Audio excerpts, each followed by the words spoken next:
제 강의는 주로 현장 강의를 녹화를 여기서 유튜브에 올렸는데요. 지금 코로나19 때문에 오랫동안 장기간 강의를 하지 못해서 어, 어, 제 연구실에서 강의하지 않는 부분을 이 강의부터 몇 강좌를 하기로 했습니다. 38칙은요, 이 벽암로 백칙 중에서도 상당히 까다로운 부분으로 알려져 있습니다. 그리고 실제 그 벽암록의 그 평창 부분, 다시 말하면은 이 본칙, 수시, 본칙, 송이 이제 그 골간인데요. 원어국근 스님이 이 설두 스님이 했던 그 세 부분에 대해서 해설 부분도 굉장히 많습니다. 그래서 어떤 칙은 짧고 이 칙은 그 평창에 그 코멘트 했는 부분, 그 벽암록의 그 많은 평창 부분을 중요한 부분을 요약해서 넣으면서 다른 칙과 균형을 맞춰야 되기 때문에 굉장히 좀 고민스러운 부분입니다. 어떻든 이 풍열 스님이 이제 등장하는데요. 이 풍열 스님은 임재 스님의 삼전 제자예요. 그 제자의 제자의 제자의 제자. 삼전 제자에 해당하는데, 여기에 그 제목도 보면은 저희들 그 하는 교재는 풍혈조사 시민 이렇게 되어 있고요.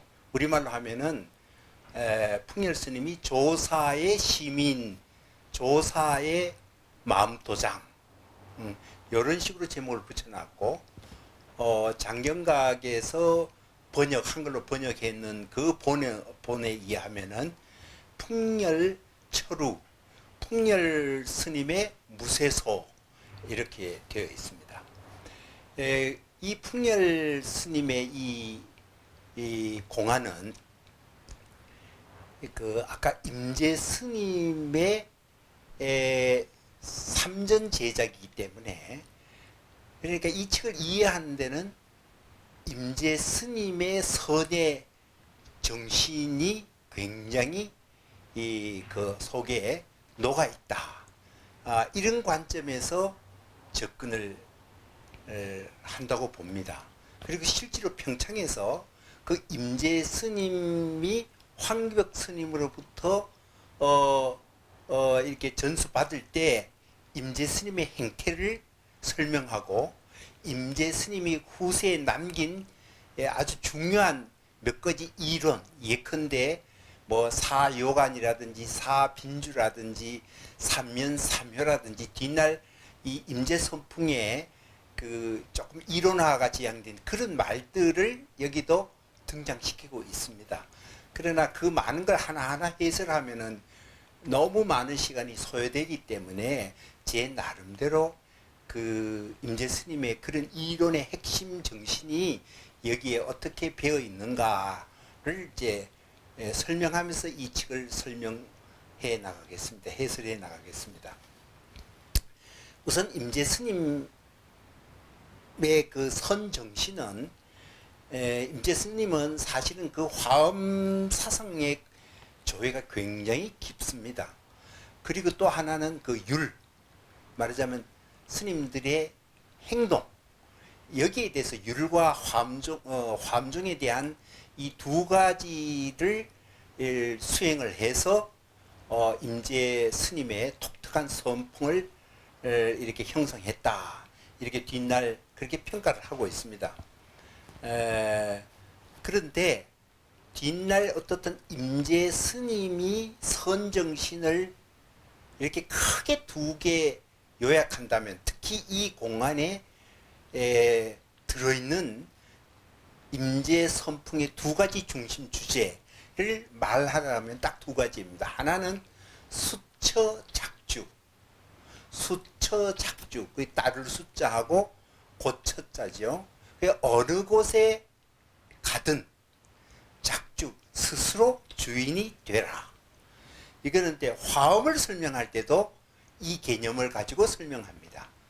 그러니까 이게 임재 스님이 화엄을 공부해서 선의 정신을 표현할 때도 역시 그 표현이 가장 많이 표현된 거다. 그래서 수처작주, 이 세상 인생을 끌어가는 데는 내가 스스로 주인이 되는 그런 인생 행로를 걸어야 된다. 그건 화엄의 정신도 그렇고 임재의 선정신도 같습니다. 그 점에서는. 또 하나는 여기서 조용동시라는 말 씁니다. 조용, 빛일 조자와 쓸 용자가 동시에 나타난다.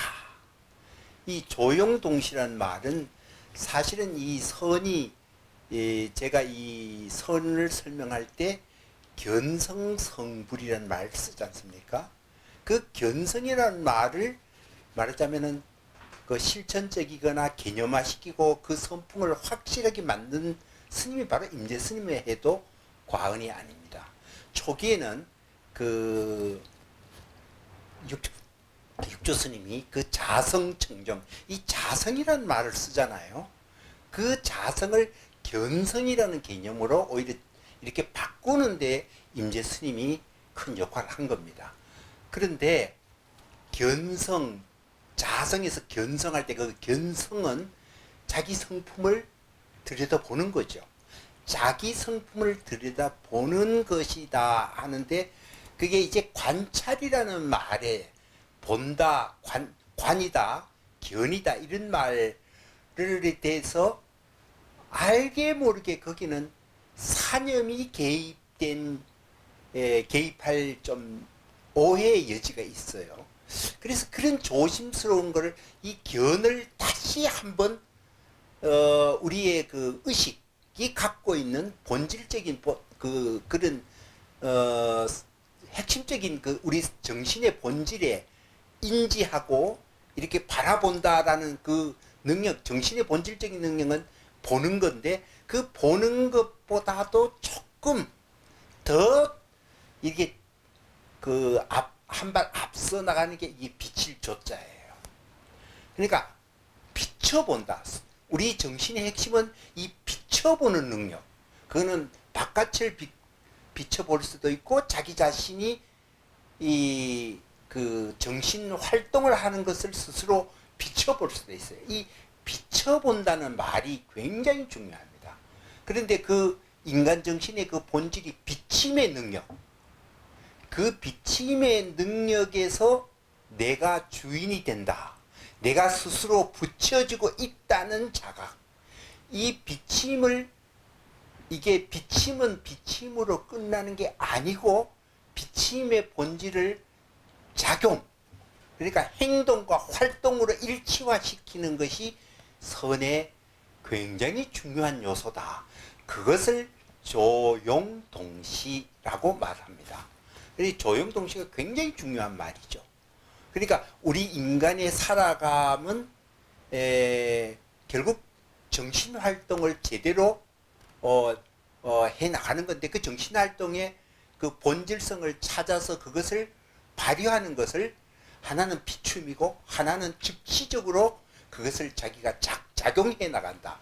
그런 점에서 수처작주라는 말과 조용동실은 이제 형식적으로 두 가지 다른 말고 있지만 사실은 동등하다. 왜냐하면 스스로 비춰보면서 스스로 활용할 때 자기가 주인이 되는 거거든요. 그래서 말은 이렇게 수처작주, 조용동실이라는 말을 쓰지만 사실은 공부로 들어가면은 그것은 같은 말이 아닐까 이렇게 생각합니다. 그 점 수처작주와 조용동실이라는 말을 우리가 한번 그 기억을 하고 이 축으로 들어가겠습니다. 우선 수시를 보겠습니다. 수시에 보면은 약론 점야. 만일 점의 관점에서 점으로 깨달음을 말한다면, 논한다면 이런 뜻이죠. 합도하여 요시 7종 8횡한다. 이렇게 되어 있는데 반은 되돌아올 반이죠. 되돌아온다는 거. 항상성으로 항상성으로 돌아오고 참된 도리에 맞게 되어서 요시라는 건 시끄러운 저작거리죠. 시끄러운 시장이죠. 그죠? 시끄러운 시장에서도 이게 칠종팔령은 마음껏 한다는 뜻이죠. 그러니까 주변이 굉장히 시끌벅적해도 자기의 내면의 의사, 그 바깥의 시끄러운 데 영향을 받아서 마음이 흔들리고 자기의 노선대로 못한다는 게 아니라 그 시끄러운 시장 바닥에서도 자기 의도대로 마음껏 한다 이 말이에요. 그러니까 뭐예요? 이 점이란 말 쓰잖아요. 우리가 이제 선이라고 그러면은 이제 특히 우리나라의 경우에 선을 이야기할 때 항상 얘기하는 게 돈점 논쟁이잖아요. 그 선은 돈호 점수, 돈호 돈수 뭐 이런 말을 많이 씁니다. 그러니까 돈과 선의 문제는 돈과 선의 어떤 두 가지 패러다임의 논쟁처럼 또 몰아가는 논의가 많지요. 그러니까 돈은 선의 진짜인 거고 점이라는 것은 좀 선의 본질에서 특히 임재선의 본질에서 벗어난 거다라고 이렇게 얘기하지만 이 수시에 보면은 그 점을 부정하는 게 아닙니다. 그러니까 이 문장에도 그렇잖아요. 만약 점모 우리가 이 점이라는 말을 쓸 때는 흔히 요즘 관점에서는 학습이라는 거죠. 시행착오를 계속 자기 수정해서 어떤 자기 원하는 레벨로 올라가는 거죠. 우리 인간이라는 게 살아가면서 처음부터 완전선에 가는 게 아니고 필요한 지식을 습득하다가 그것을 계속 지속적으로 주변과 저의 상황에 맞도록 조정해 가면서 일정한 수준에 도달하죠. 그게 점이잖아요. 그 점의 방법이 나쁘다? 나쁠 수가 없지요. 인간의 보편적으로 가장 적용하는 게 이 학습과 교육이잖아요. 그 능력은 굉장히 중요하잖아요. 깨달음에 있어서도 마찬가지입니다. 그래서 이 점진적으로 깨달아가는 관점에서 논한다면은, 그러니까 점진적으로 이렇게 해 나가는 방법은 그것이 수정을 하기 때문에 상궤에서 벗어난다 하더라도 언젠가는 수정하기 때문에 돌아온다는 거예요. 그래서 제대로 길을 가게 된다는 거예요. 그런 관점에서 깨달음이 이룰 수 있죠. 그러면은 그 관점에서는 주변에 시끄러워도 결국은 깨달아서 주인이 될 수 있어 자기 의지대로 자기 삶을 자기가 스스로 이렇게 행사할 수 있다 이런 말이에요. 그 다음 문장은 그것도 다른 측면이죠. 양론 도냐 분류 진적 천성역 모색 불착. 이 말은 만약에 도노 갑자기 깨달음다는 관점에서 본다면은 이 갑자기 깨닫는다라는 건 짐적 어떤 흔적과 조짐이 없다는 거예요. 그러니까 짐이라는 것은 앞서서 나오는 여러 가지 그 예견된 어떤 빌미고 적은 지나간 다음에 흔적을 말하죠. 그러니까 앞선 흔적이나 처음에 그 도노에 갑자기 깨닫는 것에 어떤 조짐이 보이거나 아니면 이렇게 훅 지나가도 그 흔적이 안 남기니까 이게 천명의 성인조차도 그 쉽게 찾을 수가 없다. 그 왜 그럴까요? 여기 두 가지 관점에서 생각해 볼 문제 있어요. 우리 정신의 특징은요, 아까 그 학습의 문제, 우리가 어떤 선택을 하고 거기에 이제 진리를 찾아갈 때 오류가 많으니까 자가 수정을 해서 옳은 방향으로 가게 되잖아요. 그런데 이 선의 또 다른 깨달음의 감점은 우리 정신이라는 게 이 돈자는 특징이 뭐냐면 우리가 몸에 익힌 거는 시간의 절차, 자가 수정이 필요하지만 정신적 특징은 비약이 가능하다는 소리예요. 어느 날 갑자기 뛰어난다는 거예요. 이렇게 쌓였던 것이 이게 쌓이는 시행착오의 그 반대 과정을 겪어서 또 그만큼 많은 시간이 필요한 것 같다. 깨달음이 있는 것은 아무리 긴 축적에 의해서 업장이 쌓이더라도 그거 끄는 것은 순간적으로 가능하다는 것이 바로 정신의 특징 중에 하나지요. 그리고 두 번째 제가 요 문장에 돈오와 관련된 거는 성인조차도 찾을 수 없다라는 말은 뭐냐. 이 정신의 문제는 완전히 자각의 문제다. 자기 내면에서 자기 안의 문제지 바깥에서 쫓아들어서 남의 정신에 들어가서 그 사람의 내면을 객관하시 알 수 없다. 그러니까 A라는 사람의 깨달음과 B라는 사람의 우리가 각자 주인이 돼서 깨달음을 얘기할 수는 있지만 그것이 일치하고 보편적 진리처럼 절대화되고 보편적 진리로 하는 치환될 수 없는 부분이 이 깨달음의 문제다라는 거죠. 그래서 여기에서 이런 말이 수시에서 사실은 이게 이런 말이 굉장히 중요합니다. 그 다음에 문장을 보겠습니다. 당혹 분립 돈점 우장마생 쾌인 일언 쾌마 일편. 이 말은 당혹 그렇지만 이 만약에 이 돈 또는 점 깨달음이라는 것은 돈으로 접근하느냐 점으로 접근하느냐 이런 두 가지 방법을 나누어서 보지 않고 선의 문제를 바라본다면은 어떻게 할 것인가 이런 문제. 그러니까 돈점의 문제 패러다임을 설정해서 이 깨달음의 문제를 꼭 나누어 가지고 두 개의 차별성을 가지고 보는 것이 어쩌면 무의미하다는 언질도 준다고 봐야죠.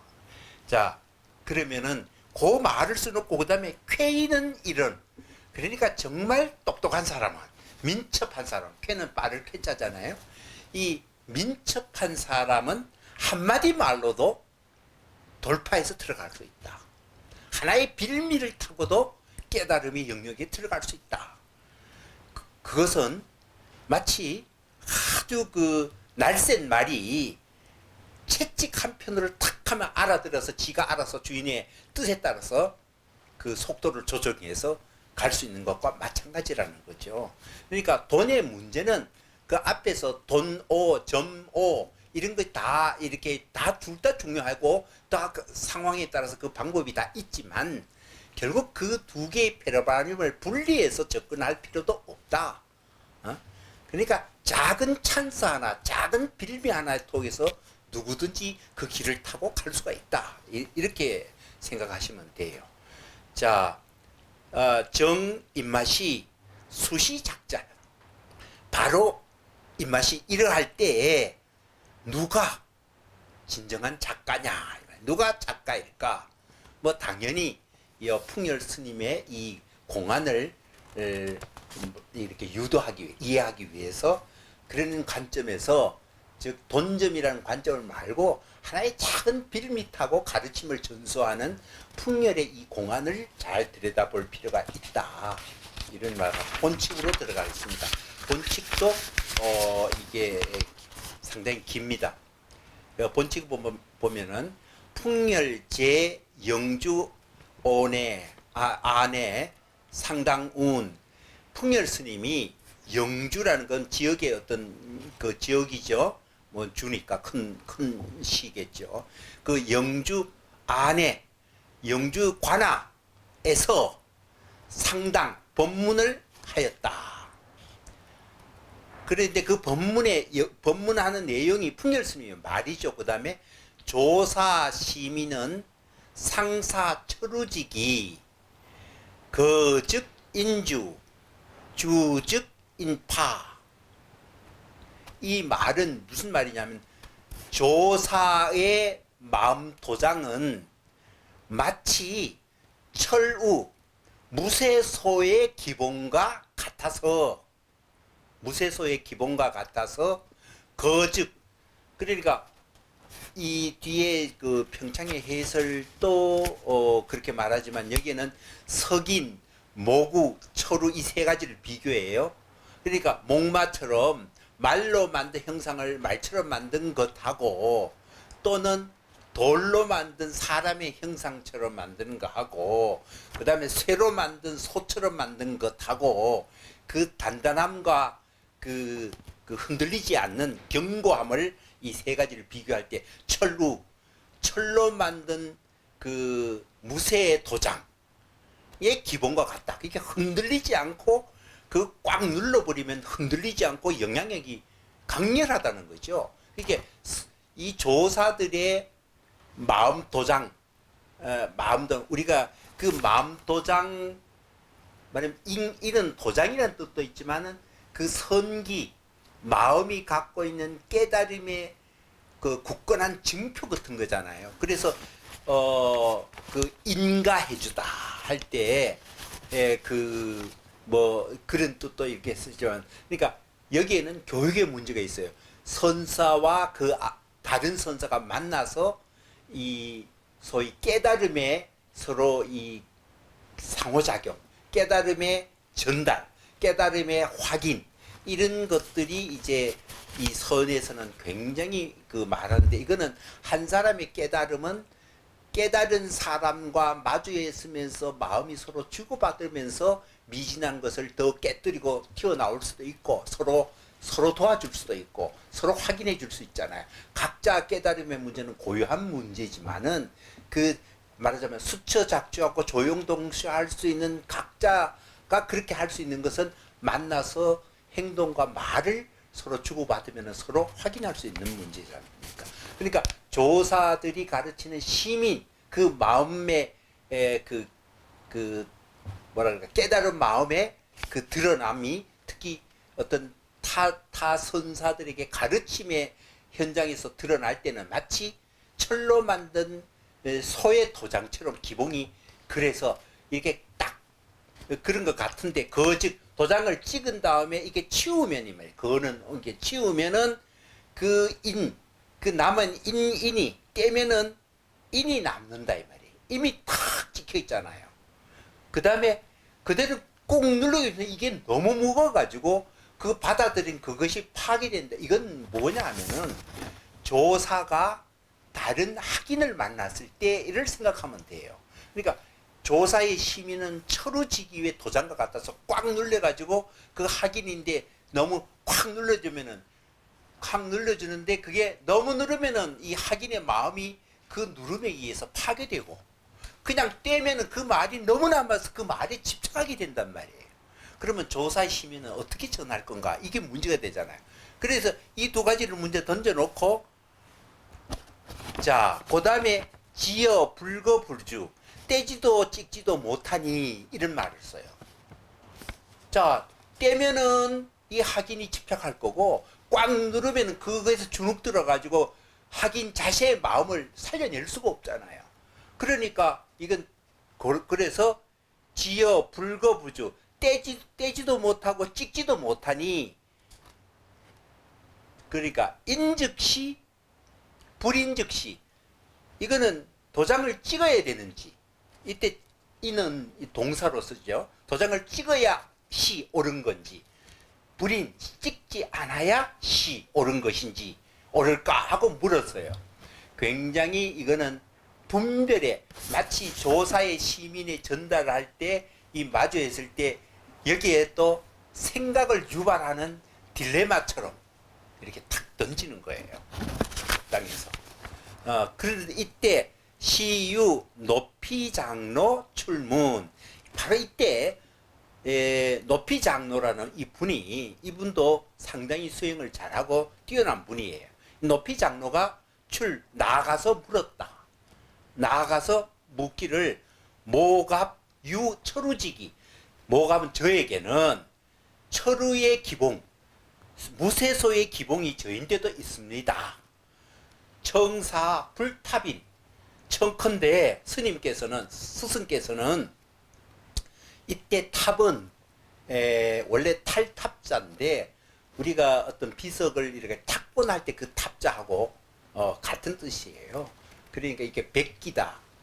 이게 결국은 찍기라는 거죠. 불탑인, 저인대는 철우지기가 있으니까 스님께는 저인대 뭐 도장을 찍을 필요도 없고 도장 사용하지도 마세요, 이 얘기예요.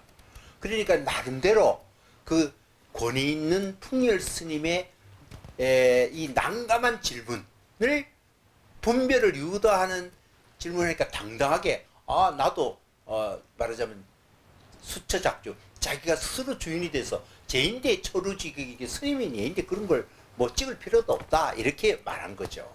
그러니까 한편은 기특하면서 이게 제대로 깨달았는지, 또 그런 게 말만 듣고는 모르죠. 그래서 그 다음에 풍열스님이 다시 말합니다. 이렇게 말합니다. 관조 경예 징, 거침, 각차, 와복, 전리사. 관자는 익숙해지다 이 말이죠. 관습할 때, 그죠? 관행할 때, 행동이 계속 반복되는 것, 이런 게 관이에요. 그러니까 조하는 것이 익숙했다. 이 조자는 낚시하다 이 말이에요. 뭐를 낚시했냐? 그 낚시의 대상이 경예, 이걸 암고래, 숙고래를 하면 그 고래를 낚시를 해서 맑게 하다 뭐냐? 거침, 큰 호수 또는 큰 바다 어떤 것도 좋아요? 고래는 바다에 있으니까 호수에는 안 있겠죠. 그러니까 이 거침은 큰 바다라고 봐요. 고래를 낚아서 바다를 맑게 하는 데는 내가 익숙하지만 각차는 이게 좀 뭐라 그럴까요? 각자는 뭐 가소롭다, 뭐 그런 게 시시하다 이런 뜻이죠. 와보는 개구리의 걸음이에요. 개구리의 걸음으로 니사, 진흙모래, 그 진흙탕 속에서 구르는 것은 내가 그런 짓은 참 시시하다, 그런 짓은 안 한다 이 말이에요. 그러니까 이 풍열 스님이 아까 높이 장로가 나와서 저에게도 철우지기가 있으니까 스님에서는 내인데 뭐 인가 하느니 많이 그런 그거 안 해도 됩니다 하니까 그 말을 딱 듣고 풍열 스님이 뭐냐면은 내가 하는 거는 이 고래는 어떤 사람이 고래를 낚시를 해서 큰 바다를 낚는 건 내가 익숙하다. 그런 짓은 내가 하겠지만은 진흙보에서 요리조리 머리 쓰고 요런 것은 내가 안 한다. 그러니까 이 말은 뭐냐면은 나는 한 사람의 거대한 마음밭에 들어서 그 사람을 맑게 하는 데는 내가 할 수 있지만은 이 생각으로 머리 굴리게 하는 그런 짓으로 내가 이런 난제를 준 거는 아니다. 이러니까 그것도 또한 관문이죠, 일종의.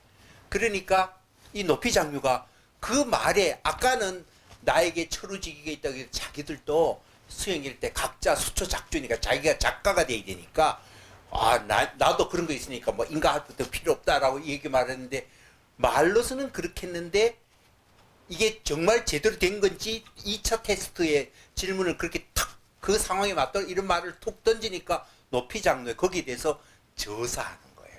우두커니 서서 생각을 하는 거예요. 그러니까 이게 한계가 드러난 거죠. 그러니까 이 풍열 스님께서는 활을 큰 소리로 꽉 지르고 말했다.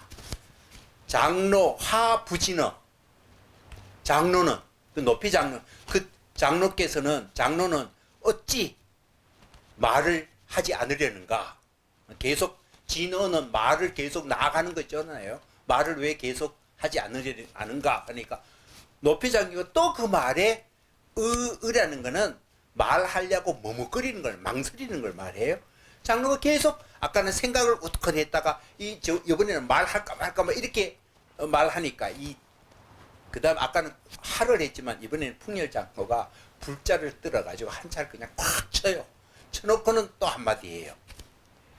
환기득 화두마.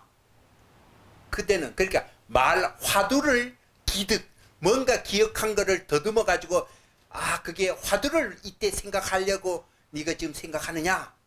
그러면 네가 말할 거리를 지금 말할 거리를 뭘 이렇게 자꾸 머리 굴려서 생각하느냐? 그러면 그거라도 말해봐라. 그러니까 높이 장로가 개구. 이제 개구는 입을 열려고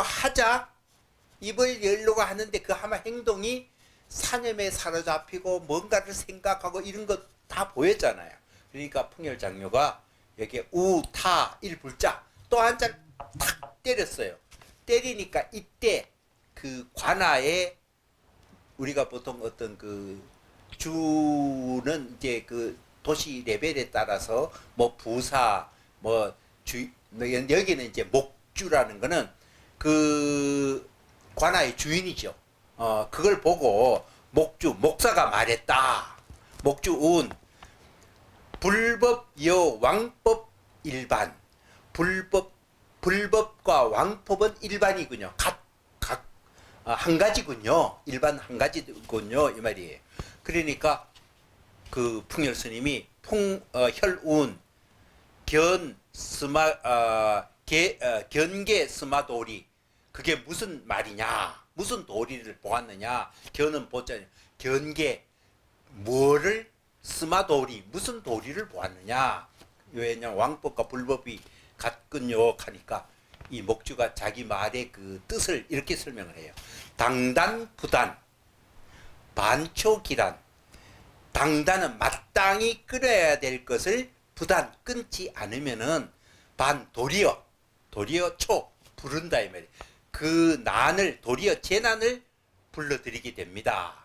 그러니까 이 목주 그 현의 현령 목사가 굉장히 똑똑해. 불법이나 왕법이나 우리가 수처작조하는 문제죠. 자기가 스스로 자기 정신의 자주성을 깨닫고 이 자주성이라는 말이 좀 어폐가 있습니다만은 좀 우리가 흔히 사용하는 용어를 쓰다 보니 이 말을 써요.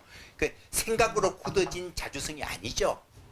그러니까 깨달음, 모든 생각을 버리고 자기 스스로 조용, 자기 의식을 들여다보면서 수처작주로서 작가로서 그러면서 행동으로 탁 하는 거. 이 행동하는 거를 조용동시가 뭐냐면 왕법과 불법은 자신의 그 스스로 깨달은 바, 스스로 할 바를 스스로 주인돼서 탁 행하는 것. 이거는 국가 경영하는 뭐 지도자가 생각에 사로잡혀 이 생각 저 생각하면 국민들이 행동을 안 하면 따르지 못하잖아요.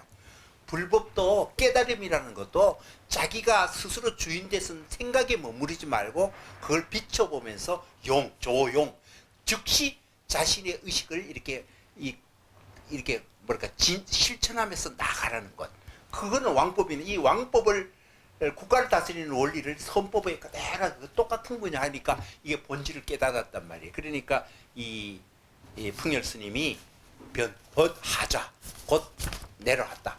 그건 뭐냐 말 안 해도 그거는 말하자면 긍정하는 거죠. 그렇죠. 이제 이렇게 그 이 측은 그 마무리를 짓습니다. 그런데 여기에서 뭐 얘기가 평창에는 많은 얘기 있어. 첫째는 이 임재 스님의 스승인 황벽 스님 회화에 있으면서 배워가는 과정에 대한 얘기도 나오고요. 그 다음에 이제 그 한참 내려서 풍열 자신의 얘기도 여러 케이스가 나와요. 그런데 저는 그 중에서 꼭 이제 한마디 여기서 소개해주고 싶은 것은 이 풍열 스님이 경청, 설봉 의존 스님의 제자의 운문도 있고 현사사비도 있고 경청도 있고 장경해력도 있고 그 앞에 많이 나왔잖아요. 여기 이 경청 스님. 경청 스님이 아마 이 풍열 스님보다 조금 선배인 것 같아요. 그러니까 이 풍열 스님이 경청 스님을 만나서 두 사람의 그 대화 오가는 것이 제가 아마 이 벽암록 중에서 가장 좋아하는 이 문구가 나와요. 그게 이제 이런 내용입니다. 풍열 스님이 경청 스님을 만났어요. 두 분이 이제 대화가 이어지는데, 그러니까 찾아갔으니까 풍열 스님이 경청 스님을 찾아왔으니까 이제 경청 스님이 풍열 스님이 요즘 어디 있다가 왔느냐 하니까 동쪽에서 오는 길입니다.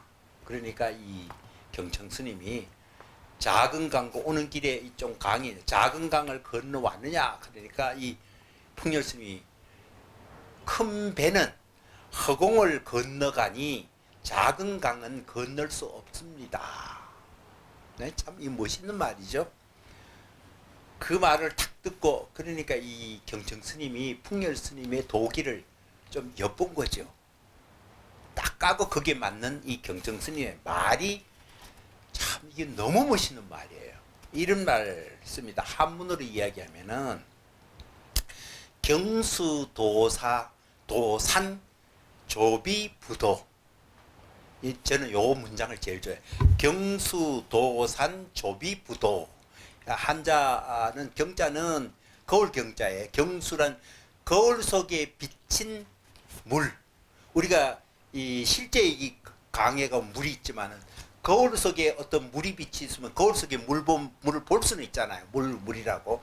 거울 속에 비친 물과 그림 속에 그려진 산은, 그러니까 우리가 산을 실제로 시각으로 보고 하는 것과 그걸 그림으로 그림 속에 있는 산과 거울 속에 비친 강물, 강수지요. 물과 강은 새가 공간을 마음껏, 우리는 날 수 없지만 이 새는 마음껏 그 공간을 휘젓고 날아가잖아요. 그런데 거울 속에 비친 물과 그림 속에 그려진 산은 새들도 건너가지 못한다. 새가 조비, 새가 비, 날아서 도자는 건널 도자예요. 삼수변의 이 도자죠. 그죠? 건너가지 못한다. 그러니, 그 다음 문장이 뭐예요? 자막 도청유언. 그러니 그대는 막 뭐뭐 하지 마라. 도청. 훔쳐서 듣지 마라. 훔쳐서 듣는 건 뭐예요? 유언. 남들이 남긴 말을 받아들여가지고 지글, 그 말이 그렇지 하고 듣는 거, 이게 훔쳐 듣는 거예요. 왜? 지가 스스로 깨달아서 자기 삶 속에 이게 숙성시켜서 자신의 말이 아니고 남의 정신 속에 숙성된 말이 흘러오면 그 말의 멋있음과 외피적인 어떤 의미에 탁 받아가 그것들 자기화해가 쑥 들어가서 자기 말인 줄로 알아요. 그때 이거는 자기 정신을 잃는다는 거죠. 그 앞에 말과 뒤에 말은 완전히 이게 서로 어울리는 말이에요. 우리 이 말은 뭐냐면, 다시 말할게요. 거울 속에 비친 물과 강이나 물이나 물과 그림 속에 그려진 산은 아무리 멋있고 아름다워도 새가 그곳에 직접 날아 들어갈 수는 없어. 왜? 거울과 그림 속은 새가 그 속에 공간이 없는데 들어갈 수가 없잖아요. 그래서 이건 뭔 얘기를 하냐 하면은, 우리가 이 세상을 바라보는 것은 생각으로 바라본다는 거예요. 우리의 생각은 마치 거울 속의 물과 같고 그림 속의 산과 같아요. 그러니까 우리가 실제 산을 보면은 다가갈 수 있지만, 사실은 그려진 그림이 더 아름답고 비춰진 그 물이 더 예쁠 수가 있어요. 더 황홀할 수 있어요. 소위 사진 촬영기 속에서 석양 노을에 비친 거, 우리 실제로 보는 빛은 우리 눈이 캐치할 수 있지만, 이게 사진으로 찍어 놓으면 그 빛의 아름다움을 더 포착하니까 더 아름다울 수도 있잖아요. 그러니까 우리의 생각이 실제보다도 관념의 세계, 만든 세계는 이게 허상이라는 거예요. 우리가 그것을 들어갈 수가 없잖아요. 헛된 생각을 하고 우리가 헛된 생각으로 우리 마음을 물들여 놓으면은 우리가 그 속에 진짜 건너갈 수 없고 휘젓고 갈 수가 없어요. 조용동시가 불가능하지요. 자신이 남의 말을 듣고 책에서 읽고 사념에 의해서 만들어진 생각은 그것이 우리가 정신에 비쳤다 하더라도 내가 거울 속에 들어갈 수 없듯이 그 생각을 실천할 수가 없는 거예요. 이 우리 삶의 모순이죠. 아마 이 얘기를 하면은 우리가 꼭 기억할 부분이 하나가 장자의 호전몽입니다. 장자의 호전몽은 우리 꿈과 현실이라는 게 과연 같은가? 장자의 호전몽이면은 내가 현실이라고 하는, 이거 움직이고 하는 이 현실이라는 것도 자신의 생각 안에 벌어진 사건이잖아요. 그러면 꿈속에서 이루어진 것도, 꿈속에 나비가 되어서 나비가 헐헐 나는 것도, 내가 어쩌면은 이 현실이라는 것도 이런 환타지처럼, 마치 나비의 꿈속에 내라는 게 나비의 꿈속에서 내가 나비가 돼가지고 지금 움직인지 몰라요. 나비가 진짜고 내가 나비 꿈속에 있는 자신인지도 인간인지도 몰라요. 바꾸어 보면 결국 그러면 우리의 상상 속에는 동질적인 거죠. 그러나 크게 보면 그런 건데, 그러나 궁극적으로 다른 차이점이 뭘까요? 꿈속에서 꾸는 꿈과 현실의 왜 다른가? 그거는 한마디로 용의 문제예요. 비춰짐은 거의 비슷해요. 그러나 내가 새가 아까 날아갈 수 없다 그러잖아요. 우리는 꿈을 꾸다 보면 꿈이 이 현실하고 다른 거는 뭐 현실 속에도 그렇지만은 꿈은 뭐냐면 꼭 내 의지대로 안 돼요. 막 쫓던데 아무리 도망가도 갈 수가 없고 누가 온데 안 돼요. 내 의지대로 누가 보고 싶고 얼굴이 보이는데 얼굴이 잘 안 보여요.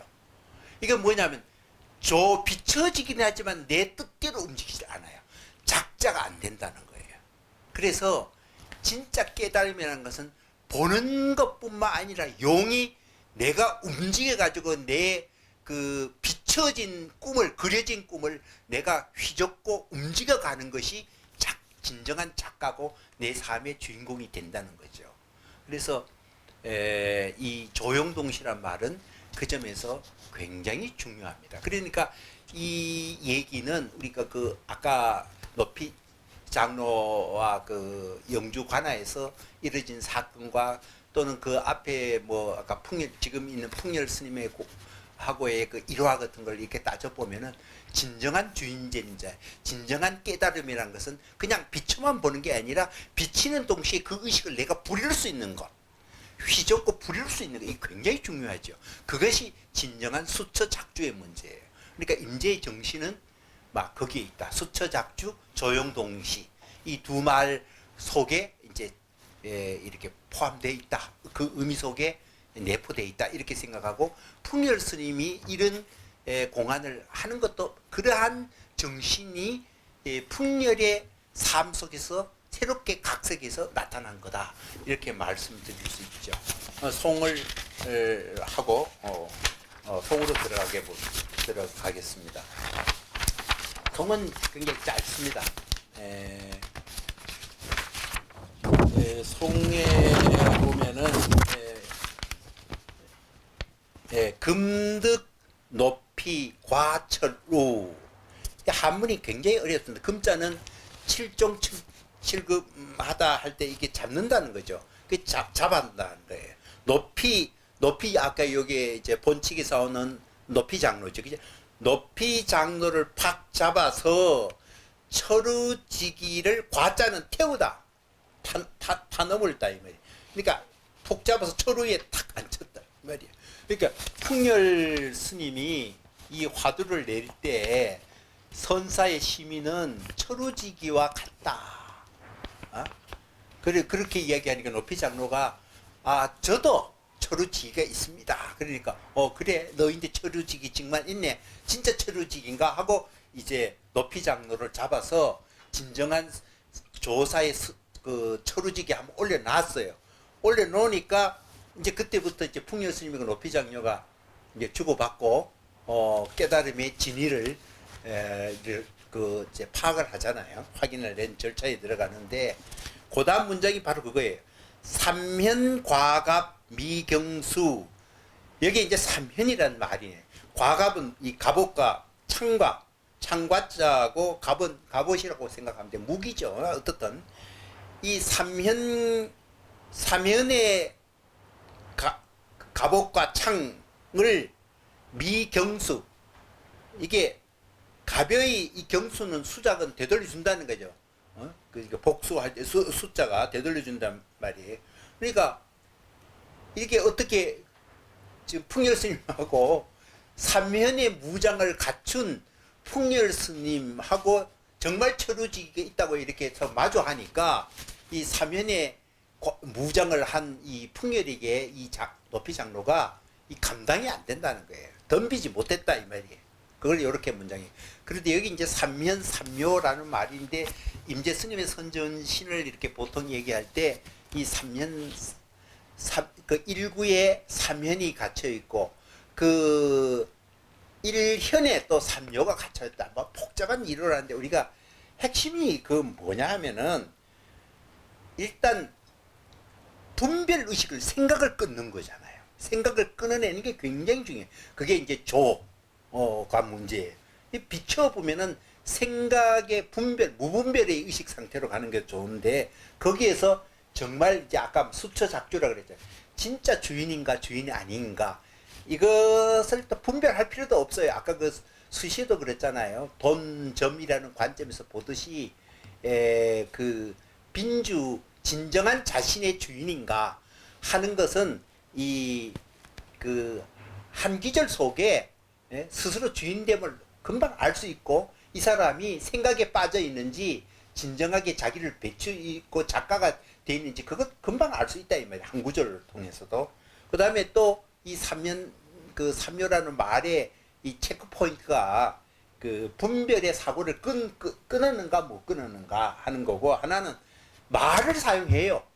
그러나 그 말이 스스로 집착하지 않고 말을 하나의 방편으로 하면서 마음에 걸림이 없는 그런 식으로 활용할 수 있는지, 자신의 말에 자신이 붙잡혀 있는지 아닌지 이거 체크하는 거예요.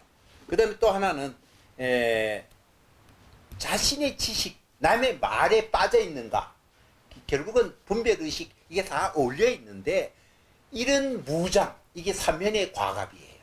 이 임재선의 전통은 이 임재 정신을 갖고 이 항구의 말 속에도 아까 돈점이라는 걸 분류 그 프레임을 차고 나서도 우리는 쾌의는 한마디 말로서도 금방 알고 쾌만은 달리는 말은 채찍 한 개 탁 알 수 있잖아요.